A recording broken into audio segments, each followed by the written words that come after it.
Uttara milestone কলেজের আকাশে হঠাৎই কালো ধোঁয়ার বিস্ফোরণ।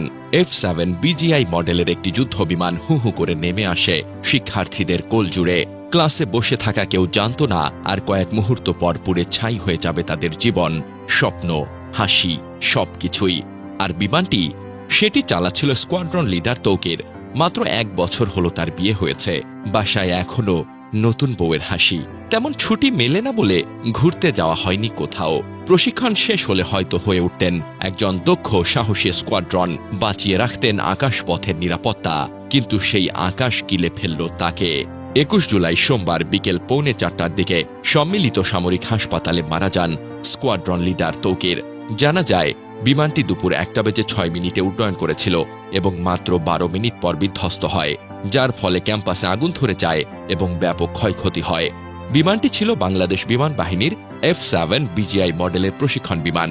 এটি চালাচ্ছিলেন স্কোয়াড্রন লিডার তৌকির ইসলাম সাগর। ঘটনার সময় বিমানে তিনি ছিলেন বলে প্রাথমিকভাবে জানা গেছে, তবে অন্য কেউ ছিলেন কিনা তা এখনও স্পষ্ট নয়। বিমানটি মাইলস্টোন কলেজের হায়দার হল নামক ভবনের ছাদে, বিশেষ করে ক্যান্টিনের ওপর আছড়ে পড়ে। এটি কলেজের প্রাথমিক শাখার কাছাকাছি, যেখানে প্লে গ্রুপ থেকে 7ম শ্রেণীর ক্লাস চলছিল। সৌভাগ্যবশত দুর্ঘটনার কিছুক্ষণ আগে প্রাথমিক শ্রেণীর ক্লাস শেষ হয়েছিল, তবে কিছু শিক্ষার্থী এখনও ভবনে ছিল। বিমান বিধ্বস্ত হওয়ার সাথে সাথে আগুন ধরে যায়, যার ফলে ধোঁয়ার কুণ্ডলী ও বিকট শব্দে ক্যাম্পাসে আতঙ্ক ছড়িয়ে পড়ে। শিক্ষার্থী ও শিক্ষকরা ভয়ে চিৎকার করে এবং অনেকে দৌড়ে নিরাপদ স্থানে যাওয়ার চেষ্টা করেন। তবে ঢাকার মতো জনবহুল ও ঘনবসতিপূর্ণ শহরের আকাশে প্রশিক্ষণ বিমান উড্ডয়ন একটি চরম অপরিণামদর্শী ও দায়িত্বজ্ঞানহীন সিদ্ধান্ত বলে আমরা মনে করি। এ ধরনের ঝুঁকিপূর্ণ কার্যকলাপের মাধ্যমে সাধারণ মানুষের জীবনকে সরাসরি বিপদের মুখে ঠেলে দেওয়া হয়, যা কোনোভাবেই গ্রহণযোগ্য নয়। এই ঘটনায় অনেক তাজা প্রাণ ঝরে গেছে। এ দায় শুধু একটি দুর্ঘটনা বলে এড়িয়ে যাওয়া সম্ভব নয়, এটি ছিল চূড়ান্ত অপেশাদারিত্ব ও খামখেয়ালিপনার নির্মম প্রতিফলন। সংশ্লিষ্ট বাহিনী ও দায়িত্বপ্রাপ্ত ব্যক্তিদের অবশ্যই এই ঘটনার জন্য জবাবদিহির আওতায় আনতে হবে।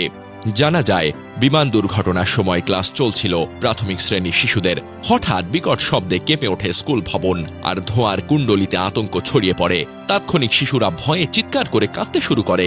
অনেকেই ক্লাসরুম থেকে বেরিয়ে দৌড়ে মাঠে চলে আসে। সরেজমিনে দেখা যায় মাইলস্টোন কলেজের মূল ক্যাম্পাসের উত্তর পাশে খেলার মাঠ ঘেঁষা অংশেই বিমানটি আছড়ে পড়ে। পাশেই অবস্থিত প্রাইমারি শাখার ভবন। দুর্ঘটনার পরপরই ছুটে আসেন শিক্ষার্থীদের অভিভাবকেরা। অনেক মা বাবাকে গেটের বাইরে দাঁড়িয়ে সন্তানদের নাম ধরে ডেকে কাঁদতে দেখা যায়। নাবিলা নামের কলেজ শাখার এক শিক্ষার্থী বলেন, বিকট শব্দ হতেই ক্লাসের শিশুরা ভয় পেয়ে চিৎকার শুরু করে। আমরা বুঝে উঠতে পারছিলাম না কি হয়েছে। জানালার পাশে ধোঁয়া দেখা যাচ্ছিল। কিছু শিক্ষার্থী দৌড়ে নিচে নেমে যায়। বাচ্চারা ভেতরেই ছিল, কেউ বের হতে পারেনি। ফারজানা হক নামের এক অভিভাবক বলেন, হঠাৎ একটা বড় আওয়াজ হলো, তাকিয়ে দেখি ধোঁয়া উঠছে। স্কুলের পাশে আগুন আর ধোঁয়া দেখা যাচ্ছিল। শিশুদের কাঁদতে দেখেছি।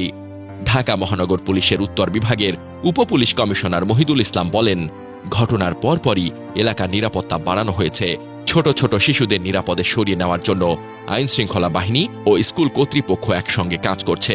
অন্যদিকে উত্তরায় বিমান বিধ্বস্তের ঘটনায় দগ্ধ হয়ে অন্তত 35 জনকে ঢাকা মেডিকেল কলেজ হাসপাতালের বার্ন ইউনিটে পাঠানো হয়েছে বলে জানিয়েছেন উত্তরা আধুনিক মেডিকেল কলেজ হাসপাতালের চিকিৎসক ডাক্তার অমলকান্তি নাথ। তিনি বলেন, আহতদের মধ্যে যারা কম গুরুতর তাদের হাসপাতালেই রাখা হয়েছে, তবে যারা এসেছেন সবার শরীরেই দগ্ধ হওয়ার চিহ্ন রয়েছে।